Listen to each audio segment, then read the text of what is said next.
Bonjour à toutes et à tous. Alors, mon intervention va être assez brève, puisque parler de l'adolescence nécessiterait bien plus que 10 minutes d'intervention, au moins, à mon avis, 2 ou 3 jours. Et en ce qui concerne la fiction, je pense que ça nécessiterait plusieurs revues de formation également. Donc, ne voulant pas me frustrer moi-même, je vais essayer d'être surtout assez précis sur les dispositifs institutionnels qui existent actuellement, et puis sur la manière dont ils se sont construits au fil des années. Alors la dictologie, ou le soin de personnes consommatrices de produits, est une discipline assez jeune, puisqu'elle est née en 1971, à l'initiative empirique d'une équipe de soignants, éducateurs, psychologues, médecins psychiatres, généralistes, de l'hôpital Marmottan, dirigé à l'époque, en 1971, par le docteur Olivenstein, Claude Olivenstein, décédé il y a... L'ouvrir, votre code. Et qui a écrit un petit peu un best-seller en addictologie, qui présente un petit peu les situations cliniques de l'époque, comment il a pensé et structuré les soins aux personnes toxicomanes. C'était vraiment le premier écrit.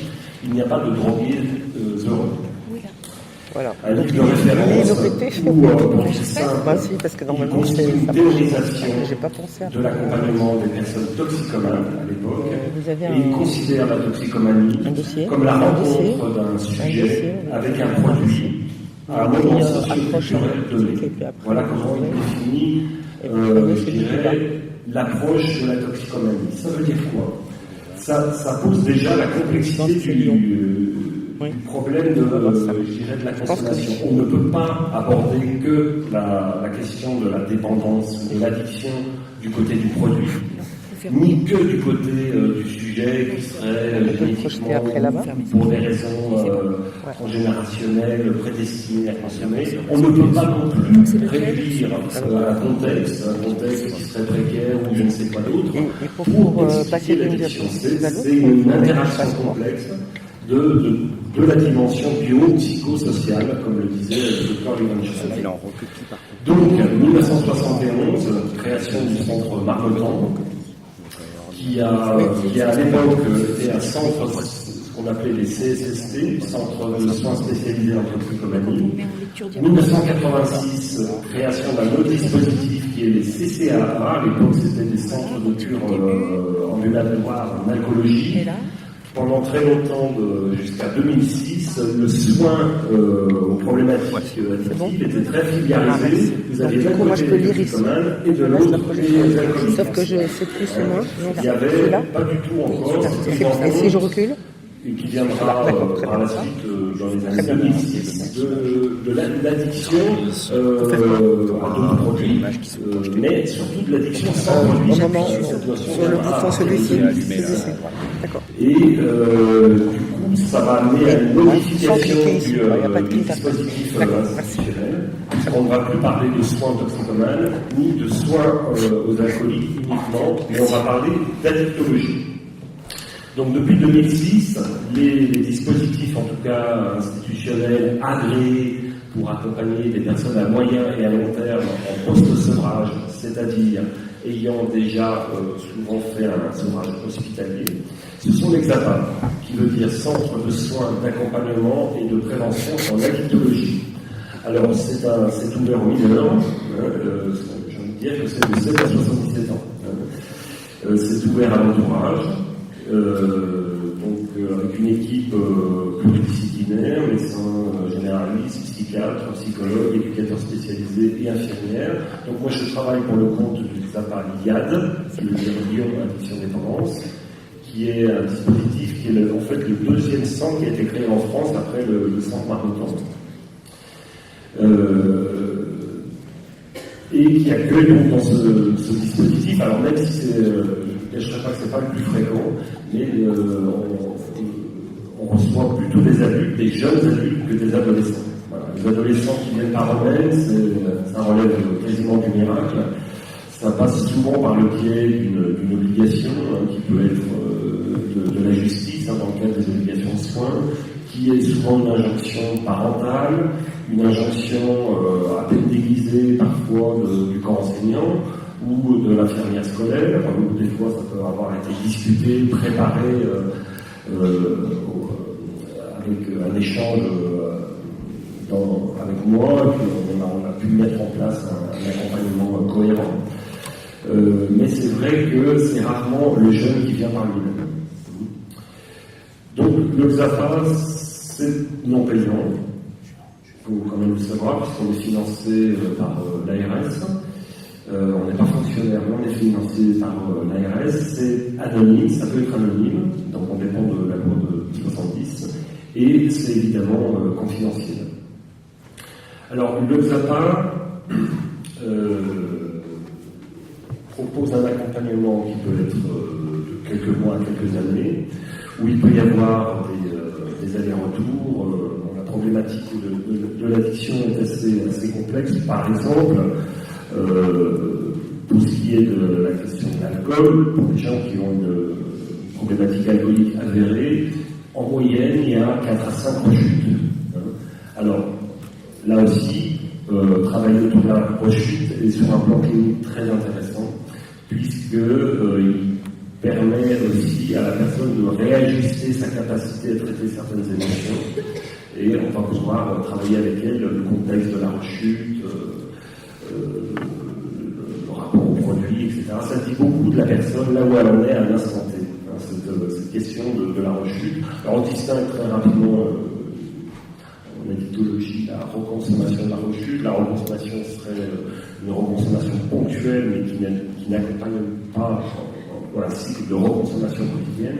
La rechute, c'est plutôt au-delà d'une semaine, la personne a repris vraiment des habitudes de consommation. Bref. L'XAPA, donc, accompagnement qui peut être, qui est quand même prioritairement pour des gens qui sortent d'une addiction. Et ça, c'est la clinique nous le montre.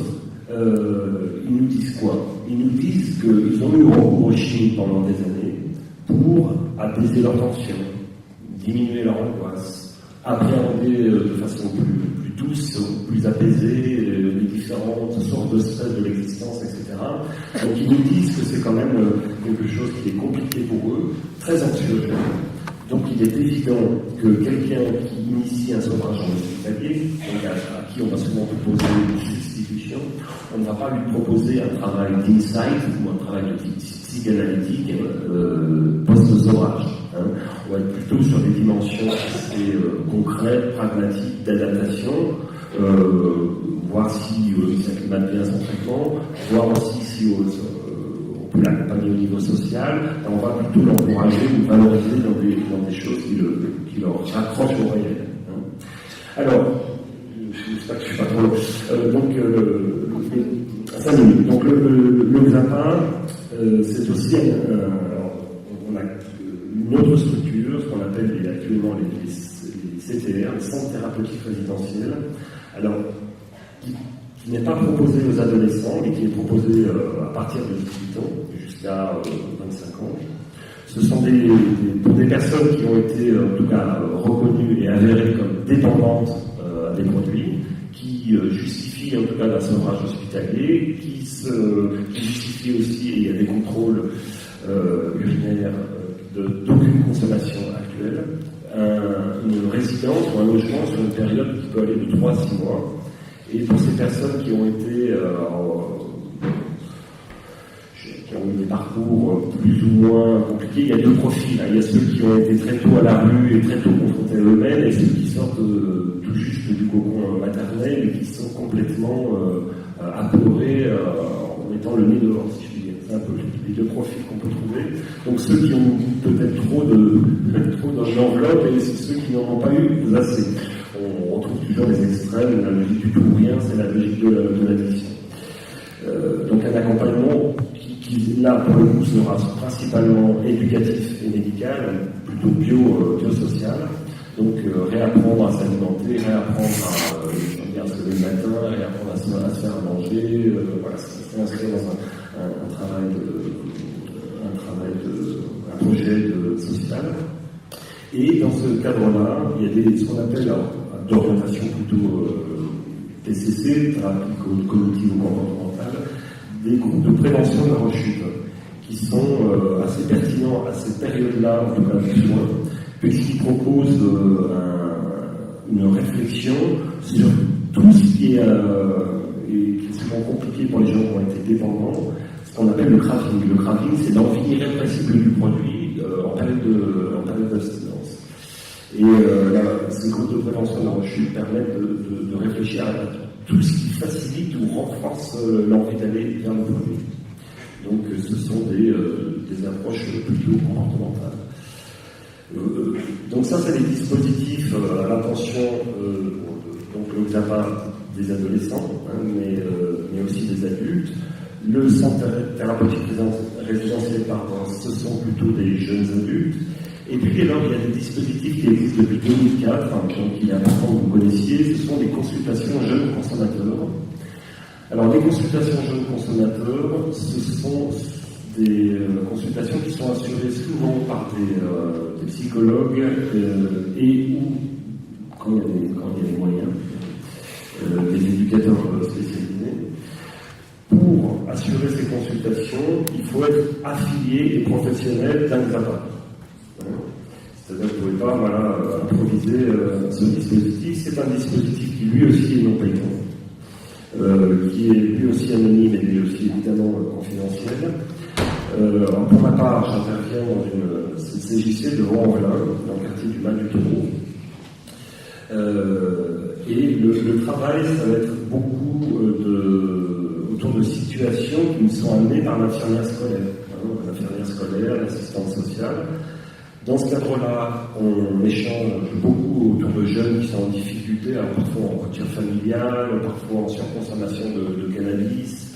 C'est vrai que je n'ai pas parlé des produits, mais quand même les produits les plus problématiques, en tout cas à Vaux-en-Velin, mais même de nombreuses études démontrent que quand même le cannabis, c'est le premier produit consommé par la population adolescente. C'est même énormément banalisé.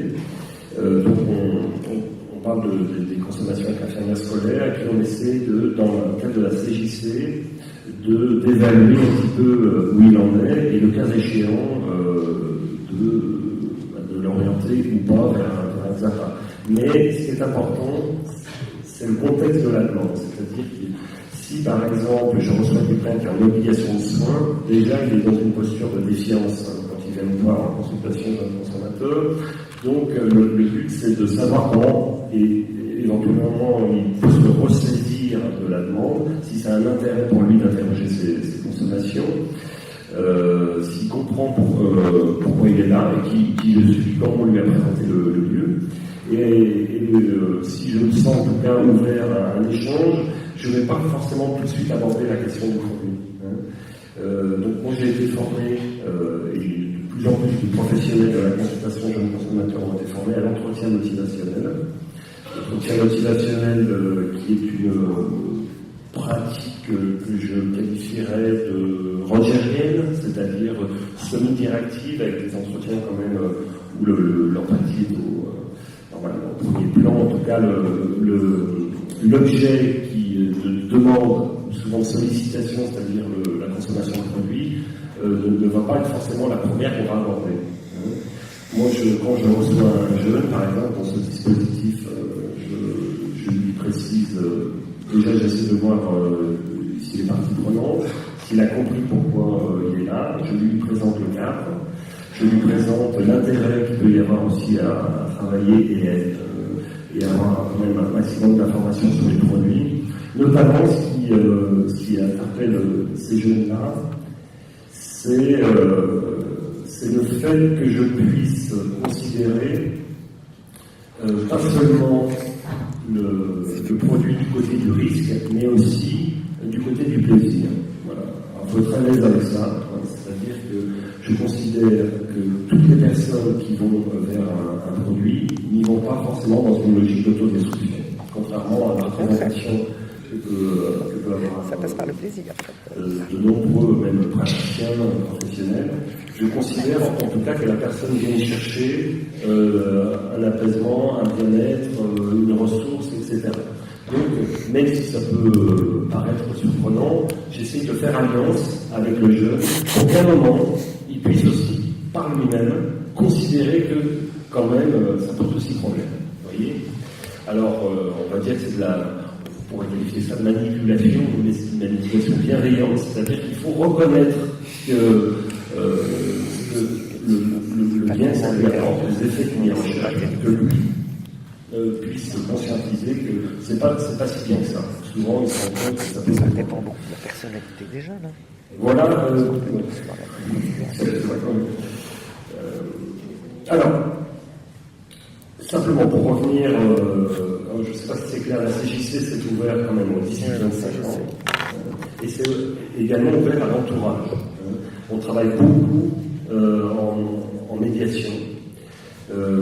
C'est-à-dire créer les conditions pour que le produit ne soit ni diabolisé, ni banalisé, que les parents ne soient ni dans le rejet, ni dans une espèce parfois de confidence ambiguë où ils peuvent rapporter qu'ils ont fumé eux-mêmes et que bon, c'est pas si grave.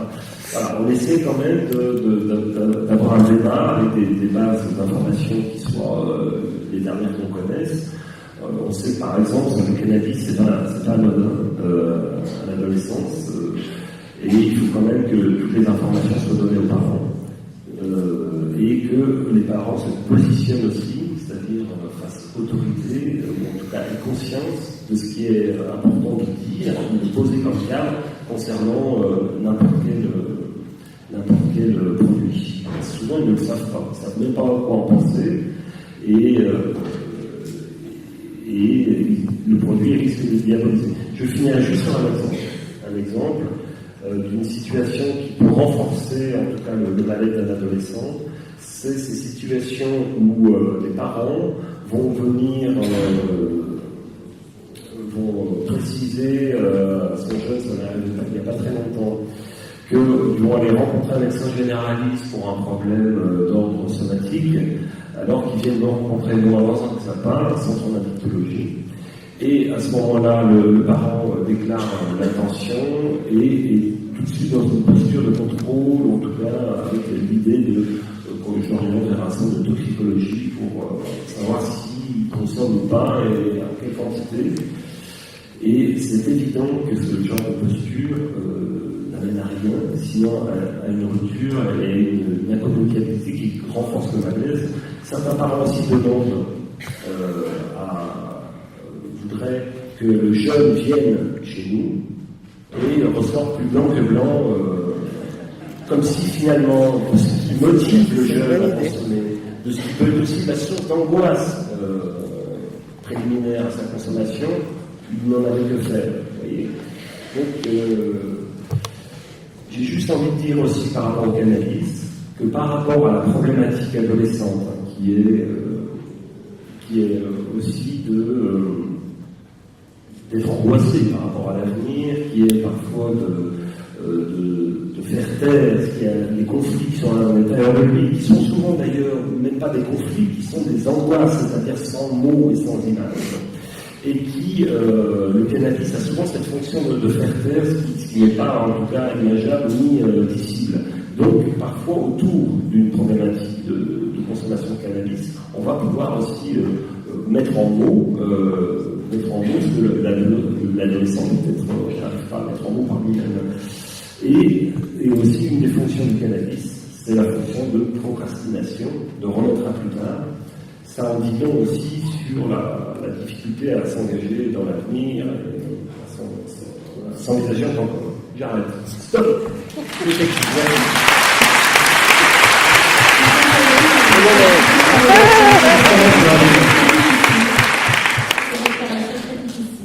Très.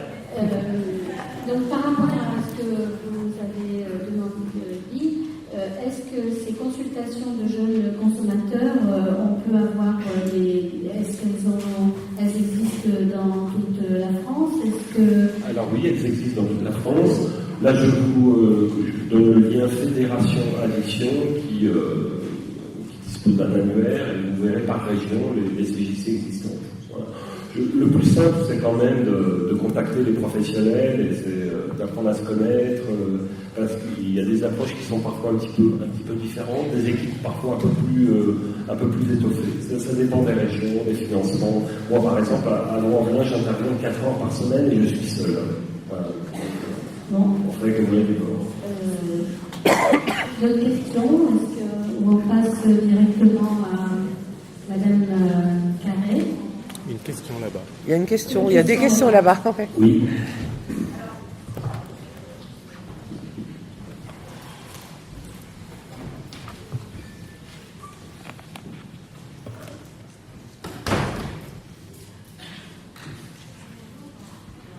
Je m'entends pas? Si. Alors en fait, ce n'est pas une question, c'est juste une remarque. Vous avez utilisé dans vos propos le terme de cocon maternel. Alors là, c'est la mère de famille qui s'adresse à vous. J'aurais préféré le terme de cocon familial. Je pense qu'il n'y a pas que des mères toxiques. Le cocon familial, c'est pas forcément toxique. Hein.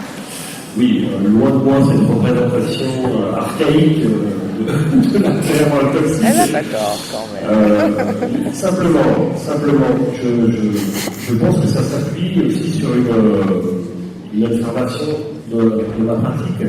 Alors, je pense que je ne parlais pas forcément de toxicité, je dirais plutôt d'abord souvent de contexte monoparental, où les mères aussi ont à s'occuper de beaucoup de charges, et certaines peuvent aussi perdre en lucidité ou perdre en distance et surinterpréter la consommation de cannabis de leur enfant et remettre en question complètement ce qu'elles ont fait jusqu'à présent. Donc elles s'effondrent, elles se sentent énormément coupables, et c'est vrai que parfois de pouvoir réguler avec un tiers, au bout de parfois 2 ou 3 entretiens, déjà on peut repenser avec un peu de distance. Je ne dis pas. Oui, on va s'arrêter là. Alors, je vais faire, je prends ça, je le mets à côté là. C'est moins de mes représentations. C'est plus simple. Donc on va passer. Allez, il faut le dire. Attendez, Madame Marlier, je crois que. C'est simplement, je me présente rapidement, mais c'est simplement parce que Paul va partir, donc je voulais pas tellement vous poser des questions, mais parce qu'on m'a demandé d'être l'animatrice de la table avec le regard psychosocial d'une part et sur les questions sexe et genre sur les 3 thématiques. Donc je suis maîtresse de conférence HDR, donc à Lyon 2, en psycho, directrice du département de social-travail, et je voulais plutôt que de poser des questions à Paul, je connais par ailleurs ce que ça s'appelle Paul. D'ailleurs, je vous remercie pour l'intervention parce qu'effectivement, j'aurais beaucoup de choses à dire sur les questions de la maternelle, mère, culpabilité, etc. Moi, je parle plutôt de parentalité, effectivement, mais Paul vous a très bien répondu là-dessus, mais je suis d'accord sur la remarque entièrement. Juste avant qu'il parte, quelques éléments de réflexion sur les questions du coup genre, sur les addictions, parce que j'ai un peu travaillé rapidement le truc. C'est pas du tout ma spécialité de recherche. Moi, je travaille sur les questions d'orientation, de rapport aux mathématiques des garçons, j'ai envie de dire que c'est une question d'orientation et de performance. En revanche, sur les questions genre, il y a des thèmes qu'il a soulevés, que j'aurais pu lui poser comme question, sur la question des différences de sexe et de genre dans les addictions. C'est-à-dire, en termes d'effectifs de santé, qu'est-ce qu'on a? Est-ce qu'on a des formes d'addiction spécifiquement associées aux femmes, etc. Alors, j'en viens aux premières questions, je vais très vite, sur les questions santé et genre, qui sont de plus en plus travaillées, mais qui ne l'étaient pas actuellement. C'est par exemple, beaucoup de personnes dans le domaine médical commencent à demander est-ce qu'il y a une lecture genrée des données médicales. C'est-à-dire que souvent, on a pris des groupes masculins sur certaines pathologies et qui ne sont pas représentatifs aussi de la population féminine. Donc ça, c'est les premières choses, c'est en train de se développer, mais dans la recherche médicale, c'est de se dire ce qui est vrai pour les hommes en termes de santé, comme on a souvent pris des groupes masculins comme groupe de référence, c'est pas forcément vrai pour les femmes, notamment sur la dépression ou sur d'autres formes. Ça, c'est des questions genre et santé. Alors plus précisément sur les questions d'addiction,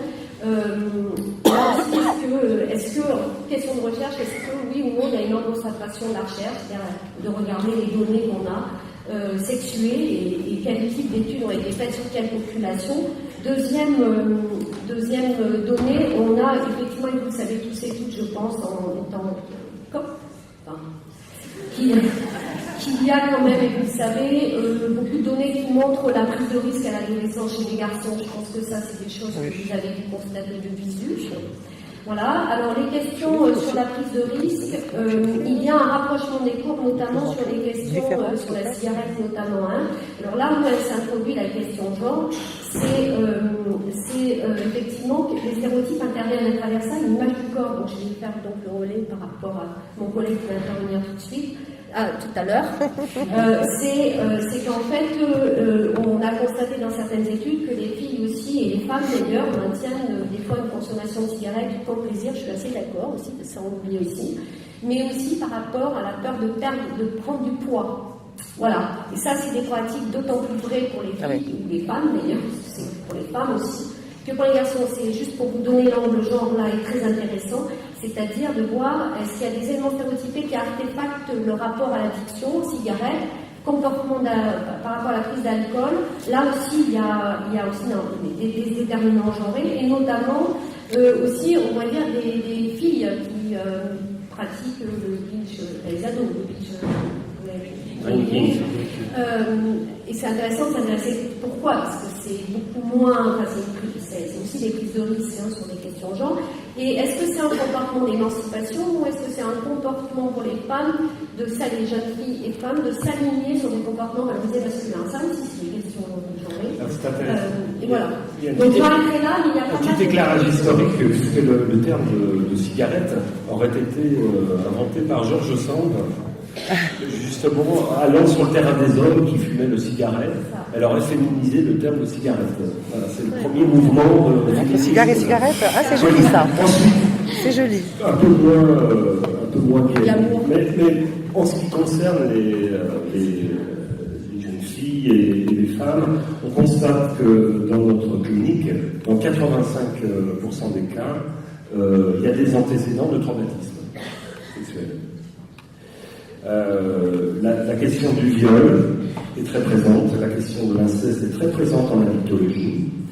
Et pour vous donner un exemple, une patiente me disait avoir consommé à une période de sa vie de l'héroïne pour ne plus penser, et ne plus ressentir la douleur du corps et ne plus ressentir la honte. Alors je ne sais pas, vous avez peut-être vu une émission récemment sur la question du viol, mais l'héroïne, qui est un opiacé qui permet aussi d'anesthésier le psychisme et la douleur, a été le toit de l'administration qui permet de ne pas penser, de ne pas parler et de ne pas souffrir. Et de façon très pragmatique, pour cette patiente, ça lui permettait aussi de prévenir des attaques de panique qu'elle pouvait avoir dans la journée, puisqu'elle avait des réminiscences quotidiennes qui l'empêchaient d'ailleurs de prendre le métro, qui l'empêchaient de faire des parcours habituels. Et à cette période-là, elle avait donc 18 ans, le seul recours qu'elle a eu, c'est l'héroïne pour ne pas avoir à en dire quoi que ce soit et de pouvoir quand même continuer à vivre. Donc prévenir les réminiscences cauchemardesques et les attaques de panique. C'est avant tout une automédication pour beaucoup de patients. Merci beaucoup, Christophe. Je suis désolée. Je vous remercie beaucoup de votre intervention.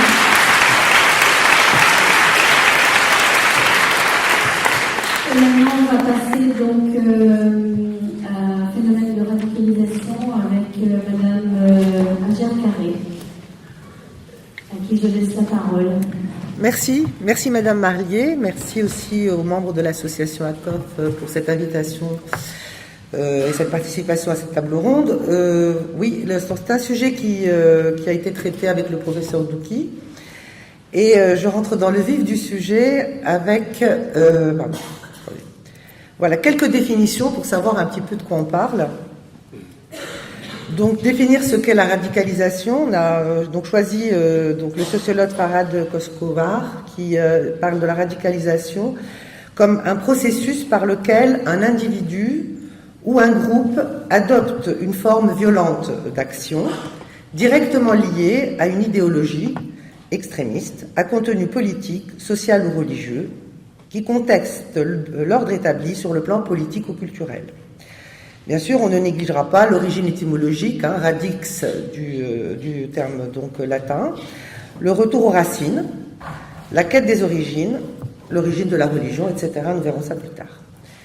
Alors, là encore deux termes, le salafisme et le wahhabisme. Il faut savoir que c'est pas tout à fait pareil. Le salafisme est un mouvement sunnite qui prône le retour à l'islam des origines, fondé essentiellement sur le Coran et la Sunna, qui est, certains le savent, les us et coutumes du prophète. Et ensuite, on prête au salafisme dit djihadiste, justement, le terrorisme islamiste. Le wahhabisme, c'est intéressant de savoir que c'est une lecture très littéraliste des textes, c'est-à-dire une lecture justement tout à fait avec une pensée binaire très réduite, 2.0, comme on pourrait le dire en termes, je pense, voilà, en termes d'Internet et tout ça. Un défaut de symbolisation, l'absence de métaphorisation des mots et l'incapacité d'interpréter les textes. C'est ce qui explique d'ailleurs que les djihadistes veulent réislamiser le monde musulman, fût-ce par la force. Qui sont-ils, ces djihadistes? Eh bien, Christiane Taubira répond: aucun profil type, aux antipodes les uns des autres, issus de tous les milieux, toutes les catégories sociales, enfin on le sait maintenant, toutes les religions, toutes les ethnies, les structures familiales et toutes les strates culturelles. Alors, le seul point commun, c'est l'âge, justement l'adolescence, et la fréquentation assidue d'Internet et des réseaux sociaux. Alors, on doit exclure deux hypothèses, la thèse sociale et la thèse psychiatrique.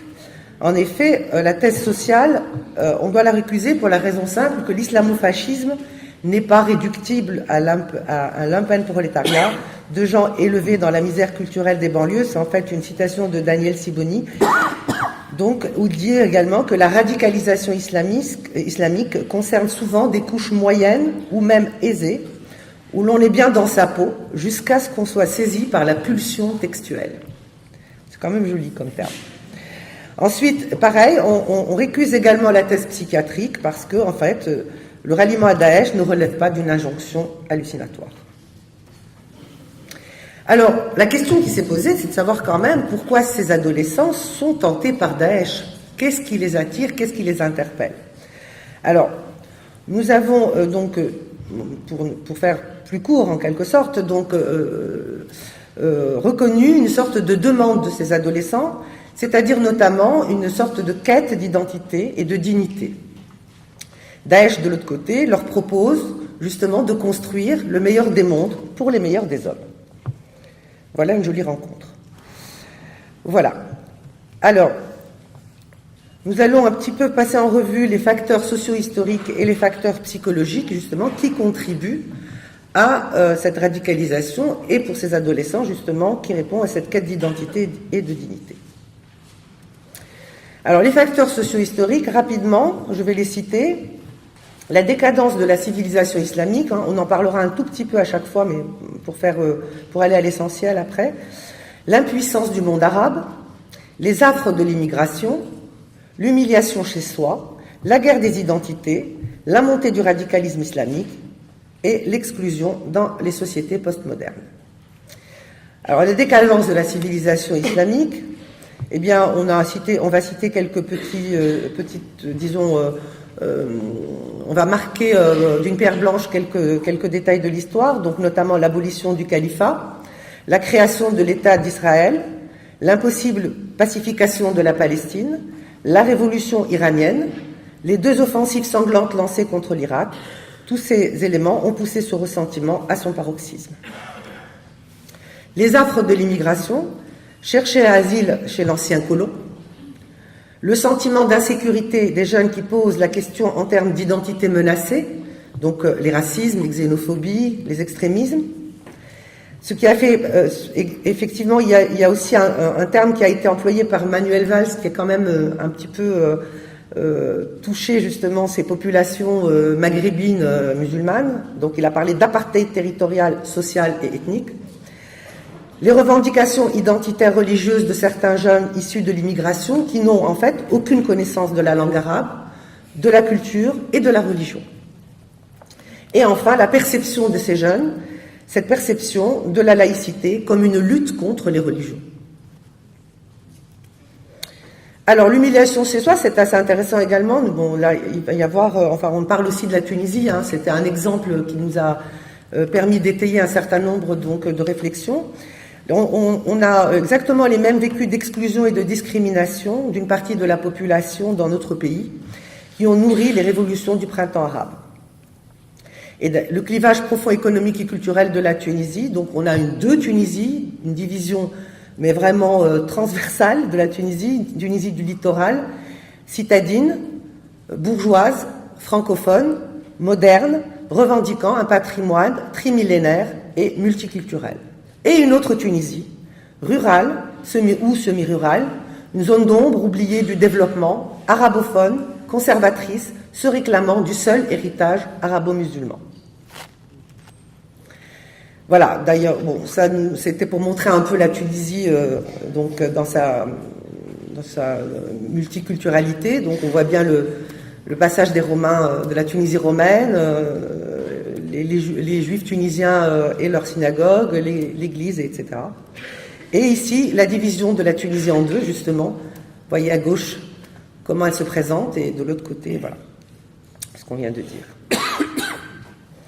Alors, deux termes concernant justement cette humiliation que ressent les jeunes qui vont avoir tendance à se radicaliser, pour certains tout au moins. Donc en arabe, c'est la hagra, ou le mépris, ça s'appelle, c'est le mépris, un maître mot qui a été dénoncé par les manifestants de la révolution du jasmin, ça a été vraiment scandé dans toutes les rues de Tunis. Et le deuxième mot qui est important, c'est le karama, c'est-à-dire la dignité. C'est une des principales revendications des manifestants. Bon, alors, en ce qui concerne la montée du radicalisme salafiste, les théologiens musulmans considèrent que la perte des valeurs religieuses et l'imitation des modèles occidentaux sont la cause de la décadence dans la région. Ensuite, l'idée d'abandonner les mœurs étrangères corrompues et de retourner à l'islam véritable rencontre un écho grandissant prenant la forme de ce qu'on a appelé le fondamentalisme musulman. Et depuis une trentaine d'années, nous assistons à un mouvement de réislamisation de la société, notamment en Tunisie et dans tous les pays musulmans. Bien. Maintenant, on passe à un autre sujet, c'est celui de l'exclusion sociale dans les sociétés postmodernes. Et nous avons pris justement le discours du pape François lors de son exhortation apostolique. Voilà où il dit « Nous ne pouvons pas oublier que la plus grande partie des hommes et des femmes de notre temps vivent une précarité quotidienne. La crainte et la désespérance s'emparent du cœur de nombreuses personnes, jusque dans les pays dits riches.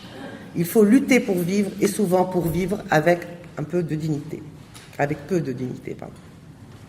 Et il continue, et il dénonce une société mondialisée avec l'accélération et la facilitation des moyens de communication, Internet, Twitter, etc. Un monde marqué par l'obsolescence des valeurs, le culte de l'objet de consommation, l'idolâtrie de l'argent, le primat de l'apparence, l'indifférence à l'autre, l'individualisme postmoderne, l'absence de repères symboliques et de limites, le relâchement du lien social, la négation de la transcendance. Tous ces facteurs donnent lieu à une désorientation généralisée, spécialement dans la phase de l'adolescence et de la jeunesse, très vulnérable au changement. Bien, le deuxième volet donc, de l'étude porte sur les facteurs psychologiques de vulnérabilité et notamment, bien entendu, l'adolescence. Très rapidement, pour Freud, l'adolescence est le résultat des métamorphoses de la puberté qui voient s'accomplir des réalisations psychiques les plus importantes, mais aussi les plus douloureuses, l'affranchissement de l'autorité parentale grâce auquel seulement est créée l'opposition entre la nouvelle et l'ancienne génération, si important pour le progrès culturel. Pas toujours le cas, visiblement. Un triptyque concernant l'adolescence comme phénomène sociologique récent, tout ça on va essayer d'être pas trop long pour qu'on puisse aussi discuter ensemble. Donc un phénomène sociologique récent, puis l'adolescence comme phénomène biologique, la puberté et l'émergence pulsionnelle, et enfin l'adolescence dans son versant donc psychodynamique, un procès qui correspond à un processus de subjectivation entre deuil et défi. C'est un terme qui a été utilisé par Patrick Delaroche, qui est psychanalyste. Donc, on parle de ce phénomène sociologique récent. Il est classique de dire que dans les sociétés primitives, l'adolescence n'existait pas. Des rites initiatiques permettaient à l'adolescent d'abandonner progressivement l'enfance et de se séparer des parents. Dans les pays occidentaux, à la fin du XIXe siècle, le concept d'adolescence est identifié comme un phénomène sociologique qui résulte de groupements de jeunes organisés autour d'une cause ou d'une idéologie. La jeunesse ouvrière, la jeunesse étudiante, etc. Les groupements de jeunes sont parfois, aussi actuellement en tout cas, le lieu de débordement dont les aspects délinquants sont décriés. Ça, on le sait, on se plaint beaucoup des jeunes adolescents. L'idée d'une violence sociale liée à la jeunesse garde à ce jour toute sa pertinence, notamment les phénomènes de bande dans les cités, la violence extrascolaire, etc. Alors, pourquoi emprunter le chemin de Damas plutôt que la route des Indes ? Hier, l'adolescent rêvait de découvrir l'autre, un autre monde, une autre culture. Ce rêve est vécu pour l'adolescent comme une découverte, un enrichissement, un décalage salutaire de son propre regard sur soi, les autres et le monde, comme par exemple la route de la soie, le Népal, le Katmandou, etc. Aujourd'hui, on a l'impression que le rapport de l'adolescent à la culture s'est profondément modifié. Nous ne sommes plus dans la configuration de la rencontre pacifique, curieuse et ouverte à l'autre. Un tournant culturel majeur s'est emparé de la parole qui a déserté la maison également. C'est un autre point que l'on a constaté également. La parole des anciens, par exemple, n'intéresse plus les jeunes. Et la transmission d'histoires familiales intergénérationnelles ne cesse de se dégrader à la faveur de progrès technologiques, en particulier l'ordinateur branché sur le monde entier. Également, l'autorité familiale est diluée sous forme d'une négociation permanente. La famille est devenue d'une certaine façon contractuelle. Elle rassemble un groupe de pères, mais sans père justement, pour indiquer le chemin à suivre. La culture des pères supplante celle des pères, et l'identification s'efface devant l'imitation.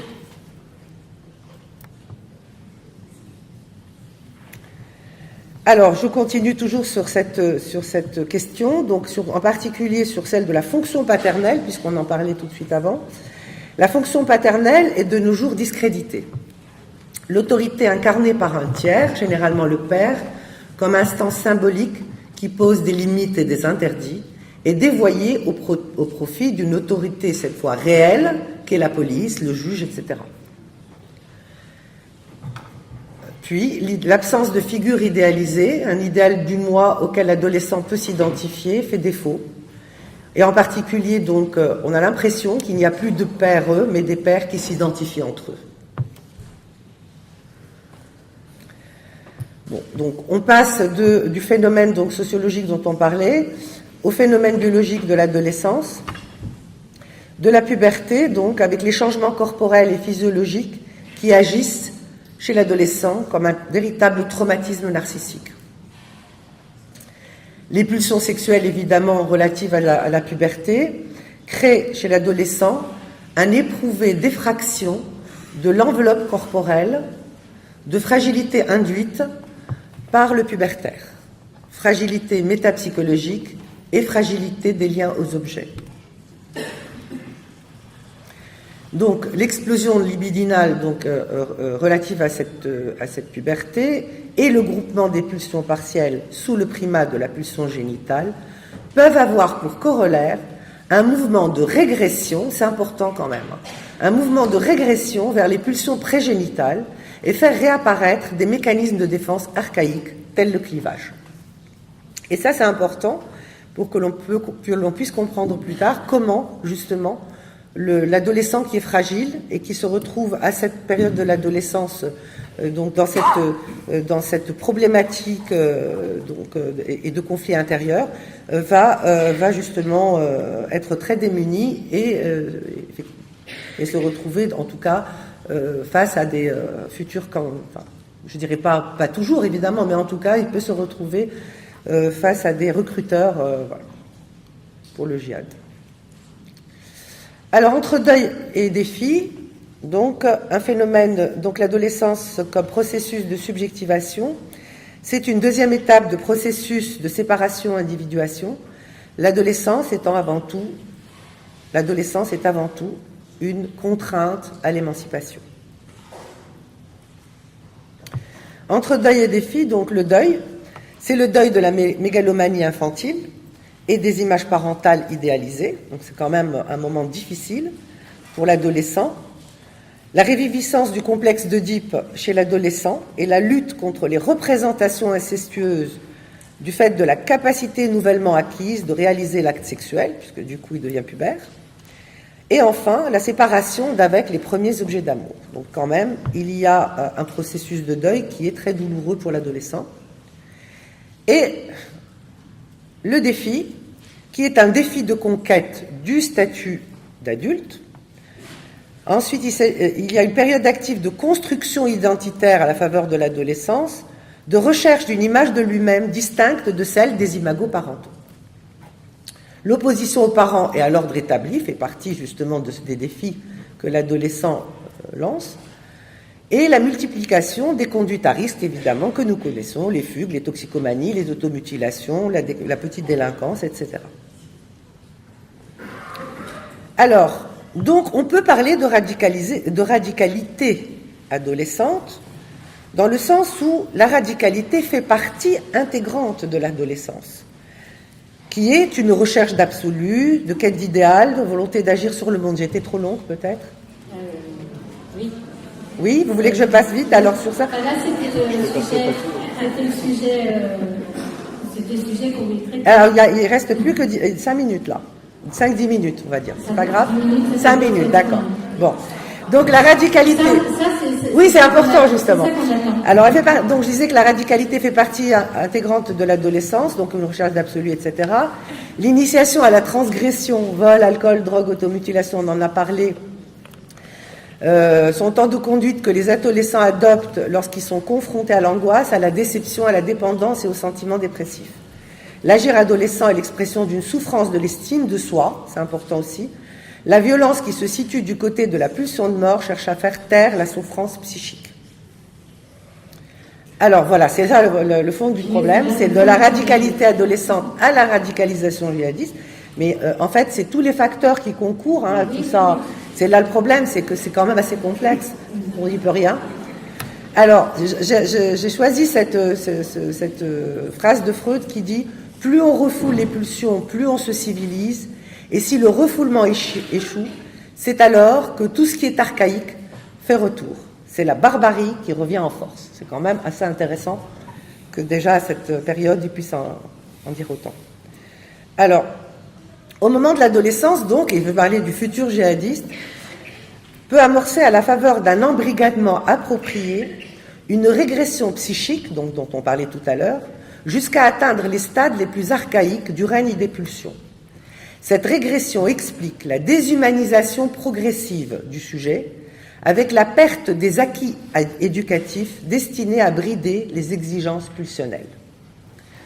Livré à l'emprise de ces pulsions archaïques, il donnera libre cours aux actes les plus barbares et les plus cruels sans culpabilité. La jouissance, qui est l'apanage du narcissisme primaire, ouvrira la voie à tous les pourvoyeurs d'une jouissance pure, comme le terrorisme. Bon, je ne sais pas, est-ce que vous entendez un peu de la psychanalyse, ou alors je passe à autre chose. Comment ?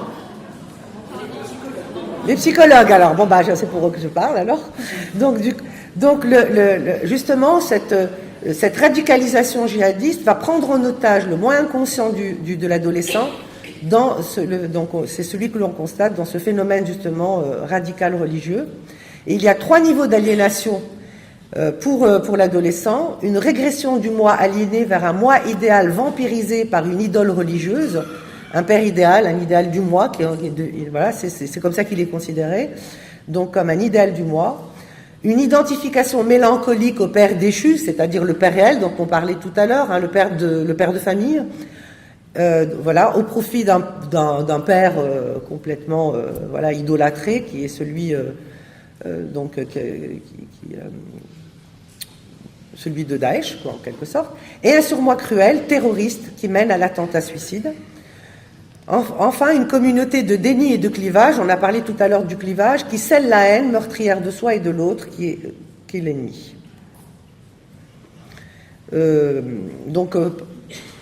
Pareil, je vais être rapide, régression au stade archaïque du narcissisme primaire, c'est la mégalomanie infantile, le déni de la castration et le déni de la mort, le déni de la différence des sexes également chez ces jeunes-là.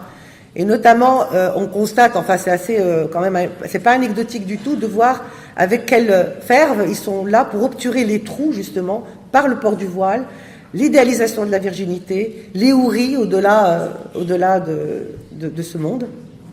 Et enfin, la désintrication des pulsions et l'impératif de jouissance, où on a l'impression qu'il y a une injonction à chaque fois, c'est tais-toi et jouis. Bon, ça aussi, c'est un peu obligé. Le mécanisme donc du clivage va séparer la pulsion de mort de la pulsion de vie. Alors, c'est intéressant de voir aussi que ce qu'on leur demande à ces jeunes pour que de l'adolescent qui va se radicaliser, on lui demande aussi de parler le minimum possible. Et le fait que le langage disparaît, eh bien justement, il va y avoir une séparation entre justement la pulsion de mort et de la pulsion de vie, c'est-à-dire qu'il y aura plus l'élément symbolique qu'est le langage. Freud disait, bon, on va passer sur ça, c'est pas la peine, on va faire un cours. Alors, juste au niveau pulsionnel, et le rêve en tout cas de ces jeunes adolescents qui se radicalisent, du paradis perdu au paradis retrouvé, le déni de la mort, hein, le paradis retrouvé, voilà. Tout se passe entre le deuil, le fils et la mère, et cette fois-ci, c'est un phénomène assez genré du coup. Où les djihadistes, alors c'est les djihadistes ou la horde des frères, hein, on les appelle bien les frères musulmans, donc il y a cette horde des frères, et on les appelle également les abous, parce qu'en fait, quand un jeune se radicalise, on lui enlève le nom patronymique, il n'a plus le nom de son père, et il accède justement au statut de père lui-même. Du coup, il devient abou quelque chose. Hein, c'est quand même intéressant. Donc même le père est complètement... non seulement il était pas mal déchu, mais en plus il est complètement annulé. Voilà, le statut du père en islam est celui d'un père qui abandonne l'enfant à la mère. Bon, ça c'est une histoire, on ne peut pas passer là-dessus. Le processus de radicalisation violente des jeunes est le résultat d'un travail de déconstruction de la métaphore paternelle qui fige l'enfant dans un paradis imaginaire aux prises avec la seule loi de la mère. Je pense que et je terminerai avec ça peut-être, puisque il est temps quand même. Alors, le prosélytisme, cette attitude favorisée par l'offensive de religieux prosélytes et sectaires et leur pouvoir de séduction, amène un certain nombre de ces jeunes à disqualifier la loi du père au nom de la religion, précisément au nom d'une religion pure. Le père est accusé d'avoir trahi par ses compromis avec le mode de vie occidental et ses compromissions avec le dictateur. Et enfin, qu'est la radicalisation ? Je passe sur ça pour sauver. Alors, in fine, puisqu'on a parlé du terrorisme et forcément des attentats suicides, le combattant qui commet un attentat suicide et qui tue des non-musulmans est considéré comme un martyr et se voit garantir le plus haut rang au paradis. Dans le même temps, il renaît aux yeux de sa communauté et de sa famille, voire du monde entier, en gravant dans le marbre le nom du Père pour la postérité. C'est quand même assez intéressant de voir que d'un côté il est déchu, mais grâce à l'attentat suicide, il renaît à nouveau et il prend place en fait, c'est son nom en tout cas qui prend place dans sa famille et dans sa communauté. Voilà, je vous remercie, tant pis pour le reste, il y avait plein de choses, mais il y a plein de choses, c'est très compliqué. C'est très complexe, il y a beaucoup de choses à dire, je suis désolée. Merci beaucoup. Je vais déjà demander à Madame Morin-Bessamuel si elle avait des réactions. Oui, alors moi j'ai poser plutôt pas, c'est pas des questions, c'est de résumer aussi par rapport à des enjeux qu'il y a actuellement par rapport à la radicalisation. Donc c'est pour vous donner des idées, mais aussi sur des questions qu'on a. Alors la radicalisation en psychosocial, je suis quand même en psychosocial, pas en clinique. Il y a des collègues, je vous signale, parce que je l'ai découvert hier en préparant un peu ce rôle d'animatrice. Il y a un collègue qui est de Liège, je crois, Sylvain Delouvet, qui a fait sur YouTube une petite vidéo de sa conférence sur les questions psychosociales liées à la radicalisation, au sens large du terme d'ailleurs, parce que là vous avez précisé, mais la radicalisation peut être très bien politique, par exemple. Exactement. Donc il fait un retour comme vous faites dans votre ouvrage, parce que oui. Vous faites un retour sur ces notions-là, ça me paraît important effectivement de dire que la radicalisation, c'est pas uniquement radicalisation, donc comme vous pouvez le présenter, religieuse, mais ça peut être politique ou autre. Donc je vous conseille, si ça m'intéresse de voir ça. Alors il n'est pas tellement sur des données, c'est là que je vais venir, mais plutôt sur des questions psychosociales. Notamment, il dit qu'on surestime les facteurs dispositionnels du sujet. En même temps, ça empêche aussi de poser d'autres questions. Mais nous, on travaille beaucoup sur les phénomènes de groupe, donc ça va un peu, je fais le lien avec le collègue tout à l'heure, parce que nous, on travaille beaucoup aussi sur les phénomènes dans l'interaction sociale, donc les phénomènes d'interaction, comme vous l'avez dit, entre pairs, les questions d'identification, les questions de conformisme, de normalisation, de phénomènes de groupe. Donc ça, c'était le mimétisme, exactement. Donc c'est sur l'aspect psychosocial pour compléter la clinique. Deuxième question, quand je me suis penchée là-dessus, en fait, sur les questions genre, j'ai cherché radicalisation et genre psychosocial, radicalisation. Bon, je vous prie croire qu'il n'y a pas beaucoup de travaux là, précisément là-dessus, pour deux raisons. Ça, c'est des questions théoriques et de méthodologie, c'est-à-dire comment on fait pour avoir accès à des personnes. C'est-à-dire que c'est un peu compliqué parce que là, vous avez accès à des personnes qui sont des études de cas. Oui. Donc, voilà.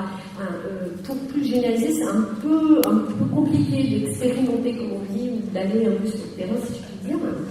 Donc, nous, on a ce problème-là. Alors, il y a des écrits, Coscovar, vous l'avez cité, c'est très intéressant. Oui. Je trouve que c'est très, très pertinent et intéressant. Alors après, moi, je suis allée chercher pour vous, voir un peu ce qui était dit. Et il y a aussi beaucoup de collègues en psychosocial qui travaillent sur la théorie du complot. Et c'est très en lien, en fait. Et ils associent beaucoup la question de la radicalisation avec les questions théoriques du complot. C'est sûr. Et ça, il y a beaucoup de travaux, par contre, sur la question des rumeurs. Vous savez, travaux en psychosocial sur l'implantation, les rumeurs et la théorie des complots. Donc c'est plutôt sur cet axe-là qu'on trouvera aussi des choses. Alors sur les questions genre, effectivement il y a plein de questions, alors méthodo, c'est-à-dire je me disais, effectivement la question c'est est-ce que l'engagement homme-femme dans la radicalisation, y compris chez les djihadistes, parce qu'il y a les femmes, et c'est pas forcément, alors ça aussi ça interroge la représentation qu'on a, les femmes qui vont forcément y aller parce qu'elles sont gentilles mais qu'elles vont épouser quelqu'un qui va là-bas et qu'elles suivent. Peut-être bien qu'aussi elles sont militantes par exemple, enfin, je veux dire ça questionne aussi tout ce qu'on associe au féminin, voilà. La deuxième chose, c'est est-ce que l'engagement est différent? Certains travaux, de ceux que j'ai vus, mais qui ne sont pas en psychosocial, pour le coup, montrent que oui, dans certains cas, l'engagement peut être différent, mais ça dépend, comme vous l'avez dit, des personnes, parce que c'est une étude très récente, en fait. Et donc, du coup, comme vous l'avez montré, il y a des profils tellement différents. Vous avez parlé des ados, je rappelle qu'il y a des femmes de plus de 50 ans aussi qui sont parties là-bas, ça questionne aussi. Et forcément, c'est pas forcément sur les mêmes explications. Les statistiques sont, je crois qu'il y a 200 ou 300 femmes, enfin, je veux dire, je parle des françaises. Bon, mais le problème, c'est chaque profil peut être différent. C'est face à ça qu'on est quand même un petit peu, je pense, désarmés.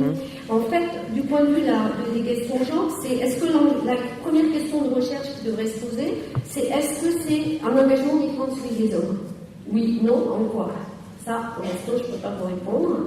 Il y a peut-être des réponses, mais en tout cas, moi, je ne sais pas, je ne travaille pas là-dessus. La deuxième chose, c'est qui pourrait être intéressant, et c'est les supports d'endoctrinement, ce que j'appelle, donc c'est pour faire le lien avec mon collègue tout à l'heure, c'est-à-dire effectivement, on a parlé tout à l'heure beaucoup d'Internet, et notamment chez les jeunes ados. Ce qui sera intéressant et qui est peut-être fait, mais que je ne connais pas, c'est d'aller regarder sur les supports d'endoctrinement, c'est-à-dire les personnes qui interagissent avec les gens, est-ce que le contenu d'échange est le même selon le sexe du sujet, on va dire. Et ça, c'est la première chose. Donc, ça peut donner. J'ai vu des choses, mais des journalistes qui ont travaillé là-dessus, qui ont fait ce qu'on appelle l'enquête de la prison. Enfin, la personne a fait semblant d'être. Voilà. Et du coup, effectivement, il y a toute des éléments qui sont liés à l'extrémisation de la féminité telle qu'ils la définissent. Donc, genre les perles, les machins, les vraies femmes. Donc, moi, par rapport aux journalistes, c'est intéressant parce que je me disais. Donc ça veut dire qu'on est sur une posture presque du néo-sexisme, c'est-à-dire toi tu es une vraie femme, dans ça les autres qui ne sont pas des vraies femmes, on redonne une identité entre guillemets femme, un label, et qui redonnerait peut-être qu'il y a des choses à travailler du côté de l'ado, qui cherche l'identification et tout, et ça c'est de la clinique, c'est pas mon truc, mais de dire, bah tiens, du coup il y a des normes, une femme c'est ci, c'est ça, etc. Donc là, il y a bien des questions sexy genre auxquelles je ne peux pas vous répondre, ça c'est mes réflexions que je me fais en tant que presque citoyenne sur ces questions-là. Il y a aussi le fait que là aussi en vrac, sur les questions en genre, il y a la question de l'essentialisation, si j'ai bien compris, c'est-à-dire qu'en fait, il y a des hommes, il y a des femmes, avec tous les stéréotypes associés, et ça, c'est des questions sur l'essentialisation et la complémentarité, avec des choses qui sont bien encadrées, un homme ça fait ci, une femme ça fait ça, il y a des choses à questionner, et puis il y a aussi des choses qui sont liées, et c'est pour ça, sur les supports d'endoctrinement, ça serait intéressant, enfin, d'Internet, là, c'est d'aller voir ce qu'on fait refléter à ces jeunes filles, genre une vie paradisiaque dans une cuisine intégrée, je veux dire. Ça, c'est des choses aussi qui questionnent, et là, pour le coup, l'éducation. Si on peut penser à des choses à ce niveau-là, c'est bien, et ça fait des années qu'on dit qu'il faut travailler sur les stéréotypes et la mixité à l'école. Je pense que là, c'était urgentissime. Et surtout, sur la question que vous avez développée dans votre ouvrage sur l'empathie. C'est-à-dire développer pas uniquement les autres sont différents, je suis différent, mais aussi l'autre est aussi moi-même. Et ça, je pense que ça, c'est une réflexion que je fais depuis longtemps. C'est une part de moi et dans l'autre. C'est aussi la similitude, et pas toujours insister sur la notion de différence. Et j'en conclurai parce que j'ai vu des travaux qui disaient qu'effectivement, certaines voyaient ça comme une stratégie d'émancipation. Bon, après, c'est un peu comme je fume faire comme les hommes, et je veux dire, c'est pas d'émancipation, finalement, c'est l'alignement sur des comportements masculins, mais passons, enfin, genrés, pas masculins, parce que tous les hommes ne fument pas, là aussi, attention. Et puis, certaines disaient aussi, alors j'ai vu un truc sur les femmes kamikazes tchétchènes, c'est juste parce que j'ai cherché dans hier. Après un certain temps, il est même vicieux. Et en fait, c'est intéressant parce que sur des études qui étaient faites spécifiquement sur des femmes tchétchènes kamikazes, oui. Qui expliquaient qu'en fait, c'est parce qu'elles étaient. Alors, pour certaines personnes, beaucoup, c'était des vengeances sur les femmes. Vengeance, on a tué mon père, mon frère, imaginons. Mais il y avait aussi une question d'infertilité. Alors, ça, c'était intéressant. Des personnes qui aussi n'étaient pas. Mère. Oui. Qu'elle n'était pas mère. Voilà. Non, ça c'est pour vous donner, mais moi j'ai pas de réponse là-dessus. Ce que je dis par contre, c'est que elle n'a pas le droit quand elle est mère, c'est catastrophique, voyons. Par rapport à l'autre, par l'intermédiaire du miroir, oui, parce que la femme et la mère n'ont pas le même statut. On va laisser Adèle pendant 2 minutes. Non, c'est bon. Oui, je sais pas, peut-être que s'il y a des questions. Alors, on va passer directement à Vincent Boudera. Alors, il faut savoir, j'allais vous dire tout à l'heure, c'est que les femmes kurdes qui sont des combattantes, eh bien, les hommes de Daesh, ils sont terrorisés, justement, eux, de tuer les femmes kurdes. Parce qu'ils ne vont pas au paradis. On va passer directement à l'intervention de... C'est quand même intéressant. Oui, merci. C'est à toi, ça. Donc, on va changer, on va prendre l'eau. Ah, non, c'est tout. Alors, je vais enlever il est où le noir? Merci.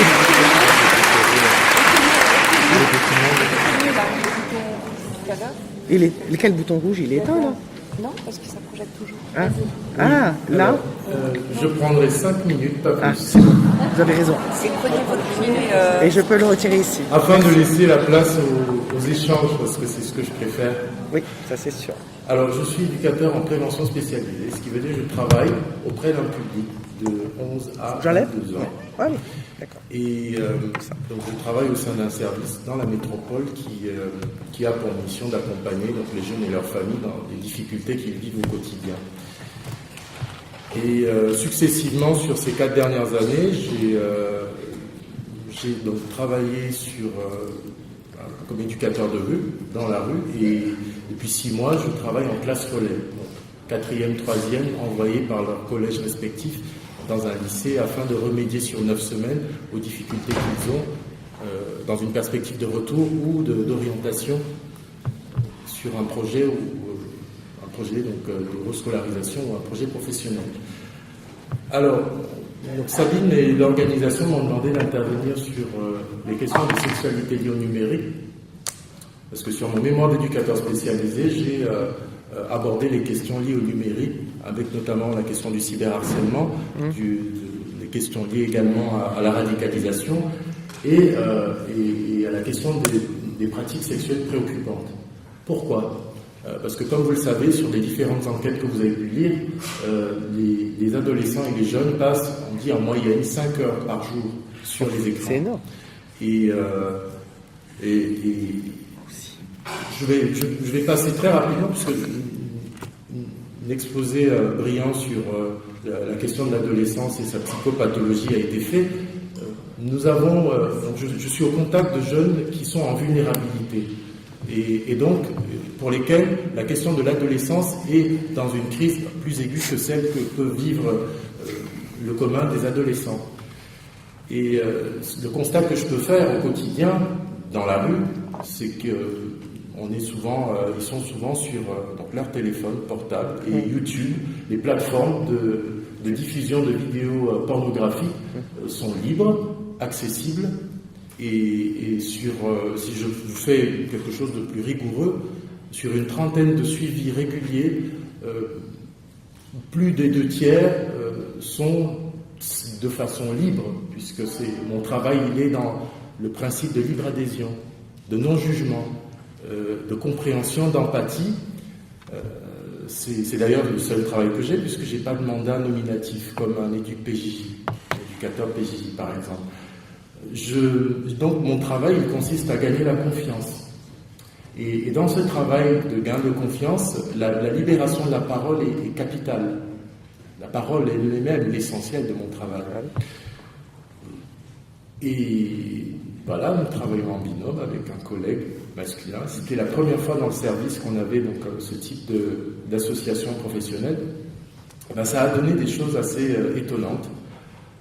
Parce que tout ce qui concerne la sexualité de façon brute, mais même parfois de façon violente, nous est renvoyé par ce qu'ils disent, ce qu'ils font, mais aussi sur des problèmes qu'ils peuvent en vivre, avec notamment des angoisses et des problèmes d'attente par rapport à la question de la performance, par rapport à la question de la fertilité ou de l'infertilité. Alors comment on se débrouille là-dedans ?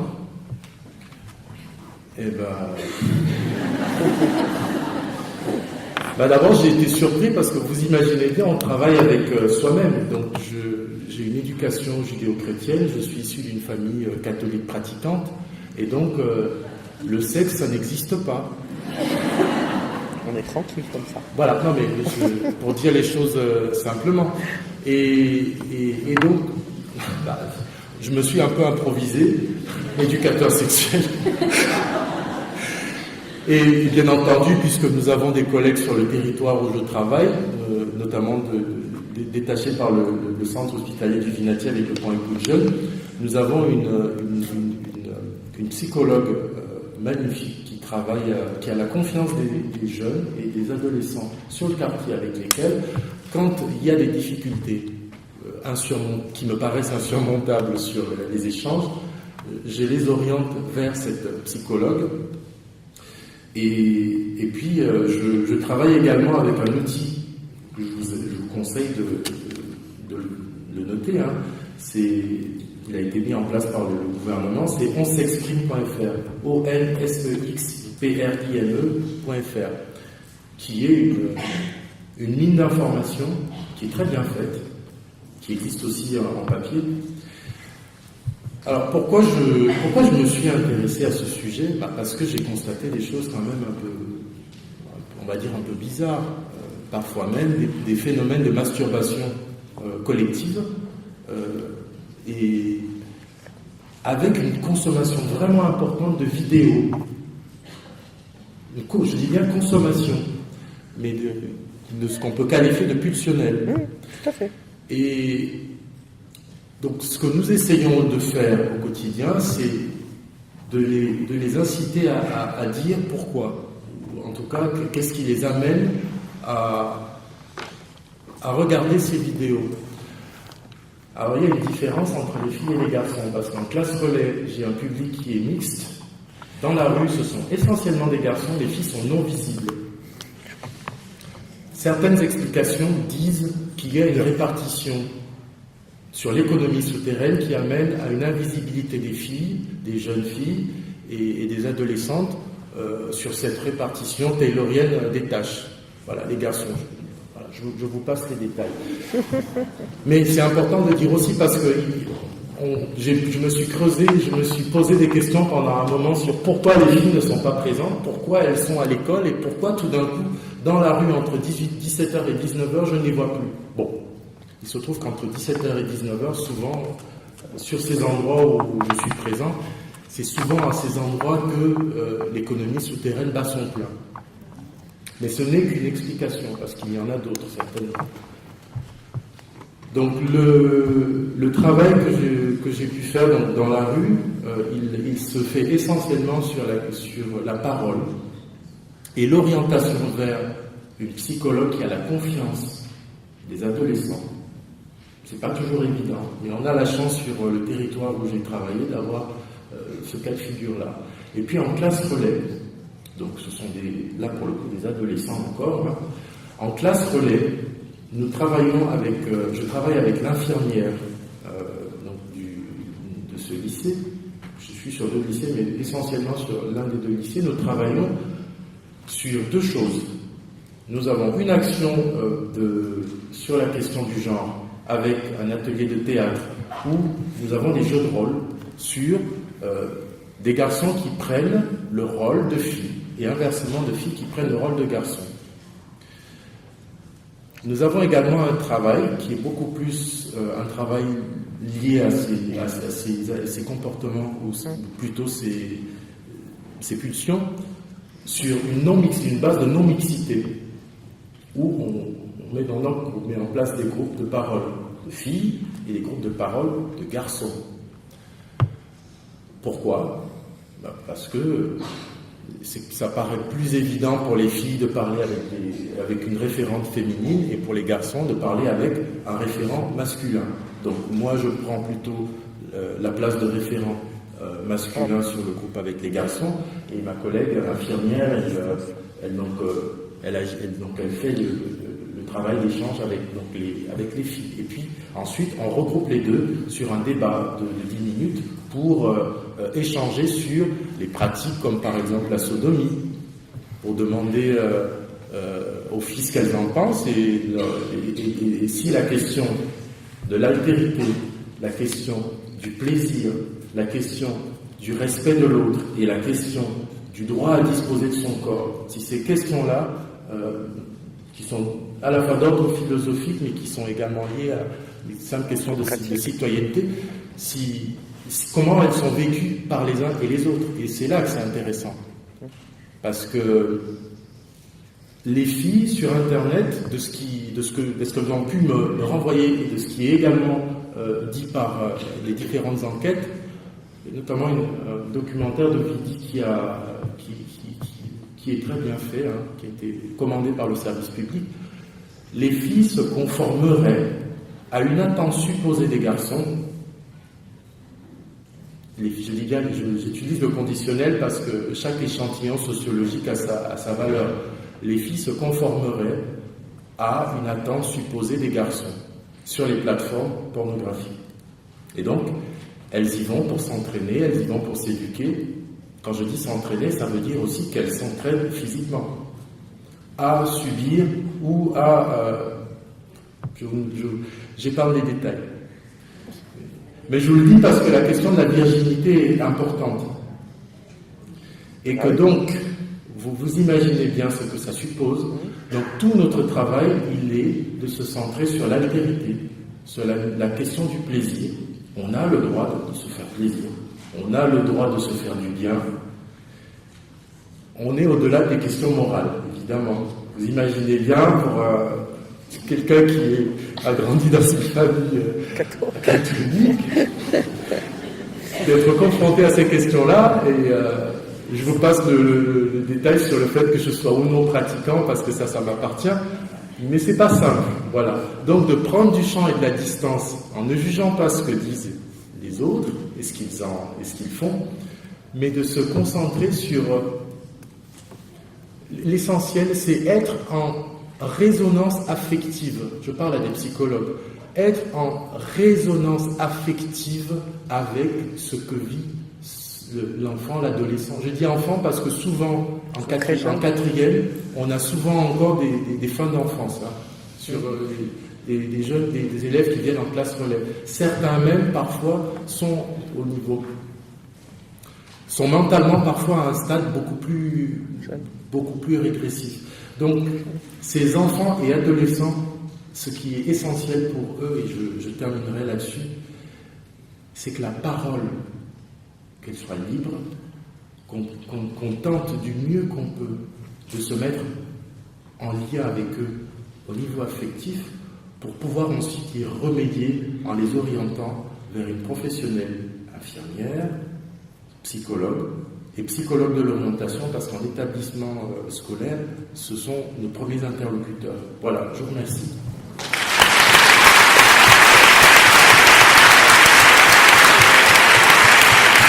Ça va? C'est très bien. Très intéressant.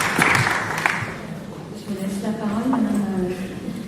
Oui, donc là, je vais faire très très vite. Simplement, c'est un sujet pour le coup dans lequel je suis beaucoup plus à l'aise, oui. puisqu'on a dit qu'on allait en discuter après. Il y a beaucoup de travaux sur ces questions d'éducation à la sexualité, plein de thématiques en éducation là-dessus. Simplement, ce que je voulais dire, c'est que ça m'a fait penser à ce que vous disiez. Sur une étude de la gendarmerie canadienne et d'un chercheur qui travaille sur les questions de sexualité, ce rapport avait montré, c'était suite à des plaintes de parents dont des jeunes filles de 13 ans avaient été filmées par leur, entre guillemets, amoureux. Ah oui. Oh là là, c'est catastrophique ça. En train de pratiquer des fellations, donc ça avait été mis en ligne, ouais. Voilà. Ouais. Et en fait, il y a ce problème de harcèlement après, effectivement, parce que c'était pourquoi tu es on détruit quelqu'un. Forcément leur copain. Alors, je vais expliquer, c'était très spécifique. C'est qu'en fait, c'était pour, alors d'une part, s'intégrer au groupe, être accepté en fait. Voilà. Où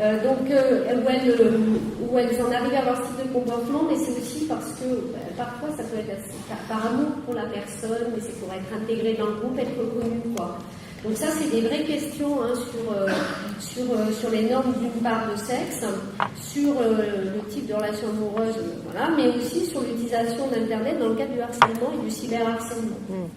Alors la deuxième chose aussi, sur l'hypersexualisation, comme vous le savez, c'est un concept dont vous avez entendu parler, mais qui est un concept canadien. Pour faire bref, et ça je pense que c'est important, c'est aussi tout ce que ça renvoie en termes de normes de sexe, de ce qui relève du masculin et du féminin, et notamment pour les garçons, parce que pour les filles c'est être belle, mince, très mince d'ailleurs. Voilà. Et aussi des caractéristiques genre être blonde, oui, parce qu'il y a aussi des caractéristiques physiques très codées, mais pour les garçons c'est l'hypersexualité. Alors, vous venez d'en parler, c'est effectivement la performance sexuelle, quoi. Voilà, au-delà du corps bodybuildé, voilà, la performance sexuelle. Et ce que je voulais dire résonne parce qu'effectivement ça leur pose aussi problème, hein, performance sexuelle, en termes de représentation de ce que c'est la sexualité pour les garçons. Ensuite, sur les questions que vous venez de poser, il y a beaucoup de travaux qui se sont penchés sur est-ce qu'on doit prendre les garçons d'un côté sur l'éducation et la sexualité et les filles de l'autre. Personnellement, je pense que le dispositif est intéressant. Alors, je suis pour la mixité, mais parce que sur certaines thématiques, me semble-t-il, il faut aussi un petit peu, à un moment donné, passer par des situations de mixité, ça me semble nécessaire. Ce qui est plus important après, c'est revenir à une situation de mixité pour en discuter. Après, les collègues qui travaillent là-dessus disent attention à ne pas trop utiliser les infirmiers et infirmières scolaires, parce que finalement, on est en train de médicaliser ces questions-là, et qu'il n'y a pas que du médical, il y a des questions de sexualité, je dois dire, là-dessus. J'aurais beaucoup de choses à dire, mais là, du coup, je vais laisser s'il y a des questions. Mais voilà.